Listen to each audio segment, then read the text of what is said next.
And we are live. What is up, everybody? It's my favorite day of the week, Thursday. I'm back online.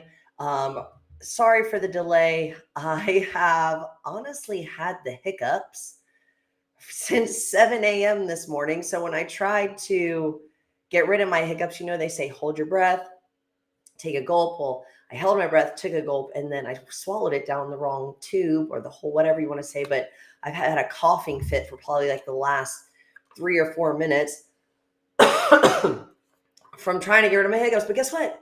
My hiccups went away. So clearly it works. Good morning. Oh, we're just messaging each other on both. You're on here, you're in my phone. Aunt, good morning. What is up? I don't know about you guys, but look, that 2026 jersey coming, but this 2023 jersey just got you feeling. Ooh, let me tell you, I'm feeling good in this one. If you don't have this one, I feel bad, but make sure you get the other one. Hope you ordered it. All right. So we're going to go ahead and get started. Heather. Hey, little cutie. I'm glad that you're here. Been missing ya. All right, guys. I'm so happy everybody's here hanging out with me this morning. I just recently finished my series on protein. So now we're moving through the macros. We're about to hit carbs. And this is probably something I really do enjoy talking about carbs because I feel like there's such a demonization around carbs. People think, oh, I shouldn't be eating so many carbs, or carbs are bad. But then you've got people that are like, carbs are good, and you're just everywhere. Like if you look something up on ChatGPT or on Instagram, TikTok, you're just kind of confused because honestly, everyone has an opinion about carbs. And here I am coming with my opinion as well. But they don't call me beefy for nothing. All right. So as someone who used to be 115 pounds wet, who's steadily rocking anywhere at any given time from 175 to about 200, I can tell you right now from experience that carbs are your friends. Now they have to be done the right way. And this is why getting a coach and then learning what works for you and your nutrition is key. So today, of course, I'm going to talk about why carbs are your friends. This will be more of a setup for the next 4 episodes that I'll be talking about carbs. So if you need a pen and paper, get it out. You got your phone. Let's take notes. Let's talk about them. So carbs, carbohydrates, they're your friend. Why are they your friends? Because I'm telling you right now, if you are lacking energy, if you are feeling dull, if you are feeling hungry, I'm telling you, carbs are the best. But they can also be your worst enemy. Why? Because everything these days is just so processed. And if you look on the labels, everything has modified food starch. It's going to have cornstarch. It just has all these excess carbs that really we're not having the best time processing. We're having issues with. It's causing our insulin to rise. So I'm going to hit you with 5 facts, all right? 5 simple facts as to why carbs are your friends. And like I said, in the next week, in the rest of the series, we will dive deeper into these points. So number 1, carbohydrates are the body's primary energy source during exercise. All right. I know I said just during exercise, but really it's in your day to day. All right. You're waking up, you're doing your steps. Some of you have a goal of getting, 20, 30, 40,000 steps in, whatever it might be, right? We need energy. And a lot of times people wake up and they're like, man, I need a coffee. I have no energy. Well, just waking up and eating a bagel and then you don't eat again until dinner time, you're really going to be lacking in the energy department. So carbohydrates are stored in the body as glycogen in the muscles and the liver. During physical activity, especially high intensity workouts, your body relies heavily on glycogen to fuel your muscles. When you consume carbs, they are broken down into glucose, which is then either used immediately for energy or stored for future use.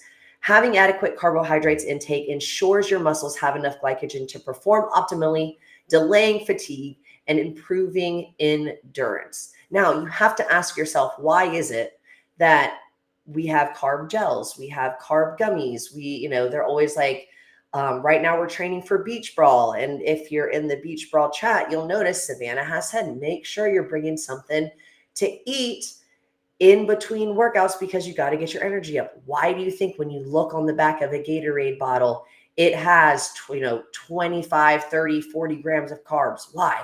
Because we are trying to replenish the body. Now, a lot of times, yes, the carbs are going to be sugar. And shout out to you right now, because when I went grocery shopping yesterday, I bought a very large tub of raisins. Because I did not realize that one little box of raisins has, I think, like 22 to 25 grams of carbs in it. And it's like, wow, what an easy way to get my carbs in for the day, especially after a workout. Because you want to make sure that you are restoring that glycogen within your muscles. If you're ever wondering why you're so sore, and this also went for protein when I talked about it over the last series, you need to be eating adequately to be able to recover. All right. So even I'm kind of going off on this one, but even something as simple as your sleep. If you're someone who continues to wake up in the middle of the night and you're not you're not figuring out why, you don't understand, well, maybe because the carbs that you're eating or the carbs that you're not eating are causing your cortisol to spike. And so you're waking up in the middle of the night. So I take that from personal experience. All right. So fact number 1, carbohydrates are the body's primary energy source during exercise. Number 2, the type of carb matters for sustained energy and recovery. Not all carbs are created equal. Simple carbs like sugar and refined grains, they are quickly digested, so leading to rapid spikes and crashes in blood sugar levels, cortisol, just like I said. Complex carbs such as oats, brown rice, sweet potatoes, they digest more slowly, providing a steady release of energy over time. For athletes and active individuals, consuming complex carbs before workouts provides sustained energy, while simple carbs post-exercise can rapidly replenish glycogen storages, promoting quicker recovery. Now, I'm not the biggest fan of eating sweets. I'm really not. But if you're, instead of me, because a lot of people will do pre-workout before they actually work out, what I like to do, I know Savannah and Ann also, we like to eat gummy bears, sour worms, sour candies, gummy bears, anything like that is going to be that quick, simple carb. It's going to give you some energy. It's going to get you ready. It's going to help you in a quick workout.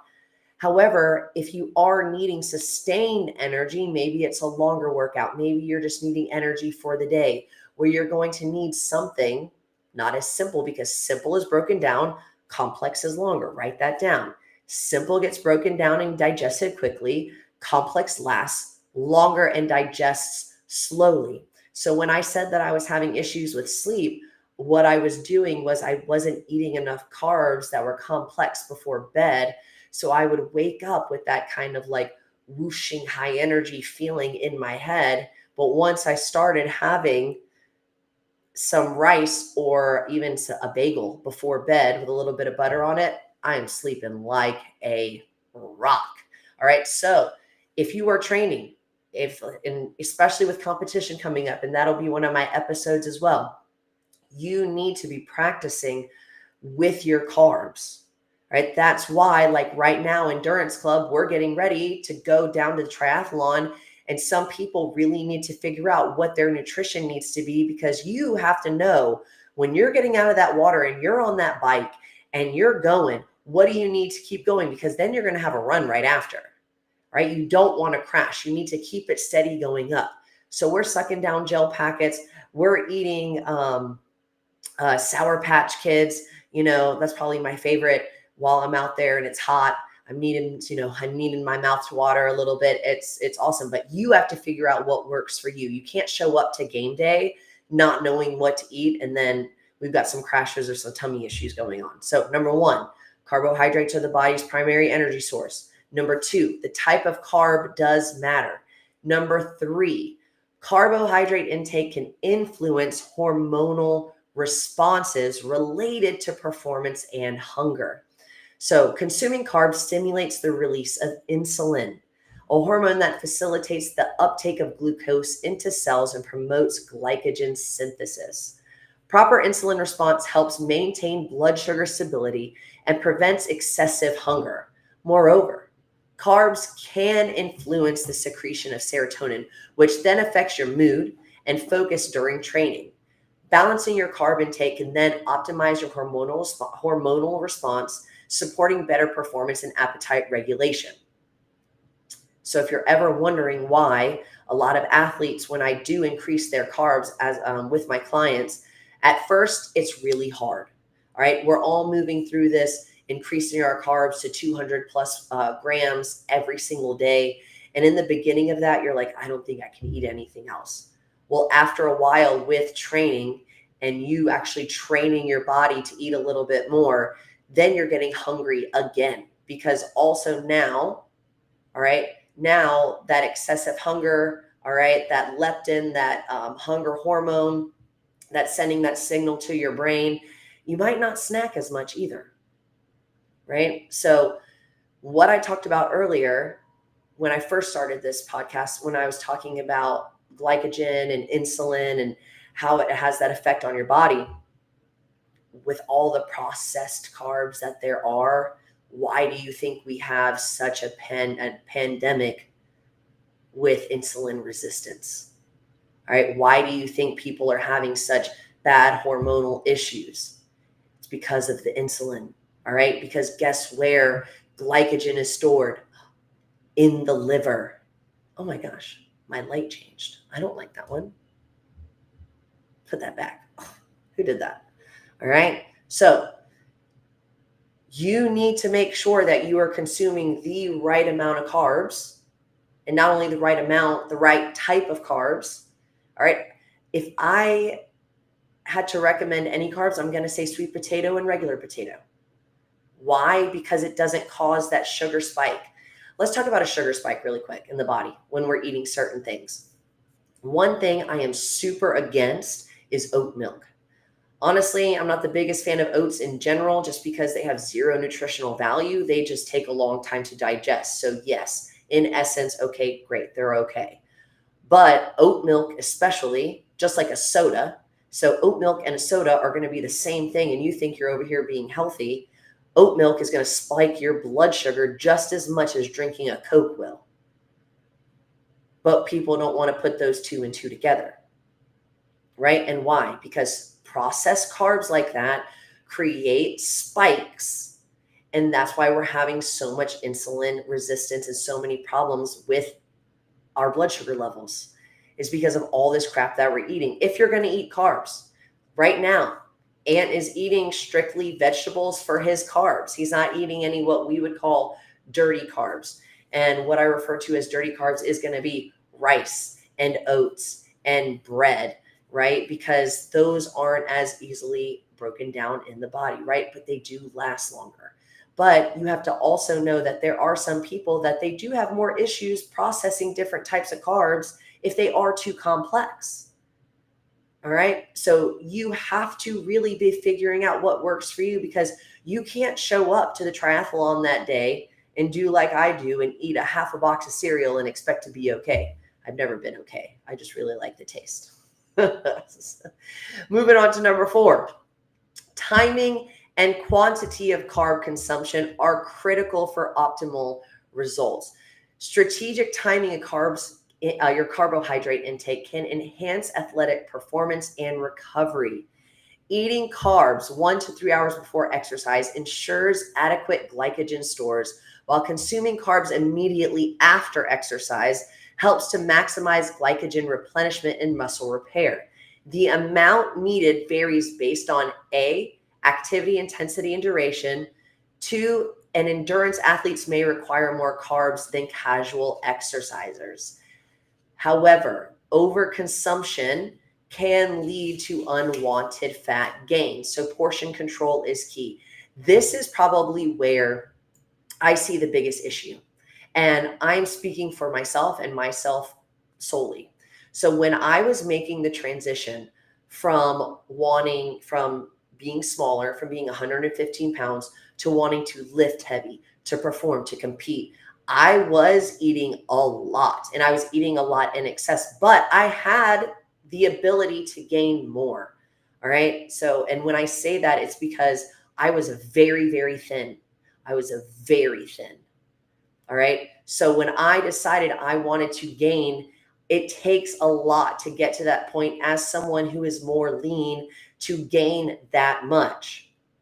Now, I wasn't out here just eating anything, being all willy nilly with my food. I was very strict with what I ate, but I was eating a lot of it. Right. I didn't necessarily have, you know, what was I going to say? I didn't necessarily have, there wasn't anything I was against. However, I wanted to be smart about it. Why? Because the overconsumption of carbs the wrong way is going to lead to more fat gain than muscle gain. Do you understand what I'm saying?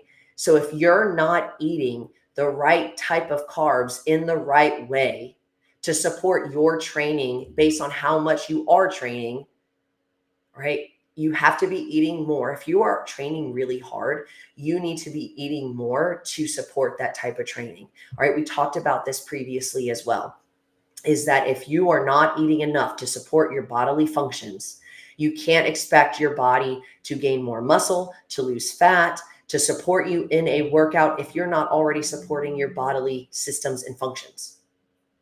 It's that simple. If you are not eating enough to support your body from the day to day, then you're not going to be able to support yourself in a workout. You're not going to be able to support yourself in a deficit or in a gain. It doesn't matter what you're trying to do. You have to be eating the right amount that is right for you, depending on what your goals are. Right? Because if I'm just casually exercising, I'm not going to be eating more than 250 grams. I'm 200 and 250 grams of carbs. I'm probably going to keep that around 150. All right. If I'm just casually working out for 30 minutes to an hour a day, maybe I'm walking on the treadmill, I'm maybe doing the elliptical trash, whatever. All right. I'm not going to be consuming a lot of carbs. Why? That'll be more detrimental to my progress than helpful. But if I'm training 2 hours a day, almost every single day, and then training twice a day on certain other days, then heck yeah, I'm going to make sure I'm eating enough carbs. And a lot of times too, like right now, I moved a couple people up to eating more carbs. And the first question I got is, am I not going to get fat? Well, of course, we're going to instantly think that because we've been convinced that eating too many carbs is what leads to being fat. Like someone will be like, well, I cut out bread. Okay, great. I'm glad you cut out bread, but bread isn't the culprit here. The culprit is you overeating on everything else. The bread actually wasn't actually the issue. You just think it is because it's a carb. All right. So making sure that you're eating at the right time, having not only a meal plan, but meal timing in place. And that's something that me as a coach, I do for my athletes. They have a whole schedule. I write out their meals completely. They have certain meals that they're going to eat, when they need to be eating it, how they need to be eating it, how much they need to be eating. All right. So that's the importance of having a coach. And that's the importance of knowing exactly what to be doing for you yourself, right? Because what works for me doesn't work for Ant. All right. So you need to know what works for you. All right. Because that brings me to my last point. All right. Number 5, low carb diets can impact performance, because it will, but it may be suitable for specific goals. Like I said, you have to know exactly what it is that you're working towards and what are your goals, because you need to be eating for those goals specifically, right? So the low carb, which is called keto, diets drastically reduce carbohydrate intake, prompting the body to adapt by using fat as the primary fuel source. Now, that's the thing though. There are a lot of people who work better with higher fat diets. But that's something that you have to find out by working with a coach and knowing exactly what to eat, because that may be the case. All right. So while this can lead to fat loss and improved metabolic health, it will impair high intensity performance that relies on glycogen. It's true. Athletes involved in endurance sports might adapt better to lower carbs over time, but for high intensity or anaerobic activities, sufficient carb intake remains crucial. It's important to tailor carbohydrate consumption to individual goals and activity levels.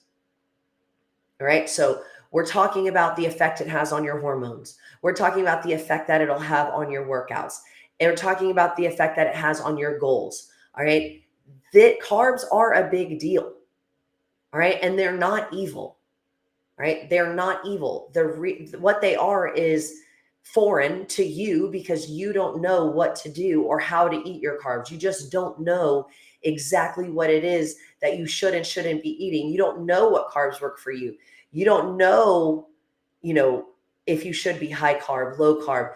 There's so much that surround protein, fat, and carbs, just macros in general, that there's so much research on it and there's so many opinions on the internet, and there's just, I think, so much bias against fat and against carbs, because you'll get people who are low carb, low fat. What are you really eating? And then you're wondering why you're not seeing progress. You're wondering why your hormones are off, and you're wondering why, you're not gaining any muscle mass. You feel weak. Take it from me. I just did a super deep cut at the beginning of the year. Over the last, I don't know, I think it was like 5 months that I did it. And honestly, I did it too fast. And what happened? I probably lessened all of my lifts by about 30 pounds. I didn't feel as strong in my body. I could, work out, of course, but I wasn't going hard, And so it's just like, you have to know. And even for myself, I'm sometimes still figuring it out. All right. And that's why, I have my team, and I have a coach, and they're, telling me exactly what I need to do. Because if you're anything, if you're a millennial or if you're a Gen Xer, it doesn't really matter. But all it ever was carbs are bad. Carbs are bad. Too much fat is bad.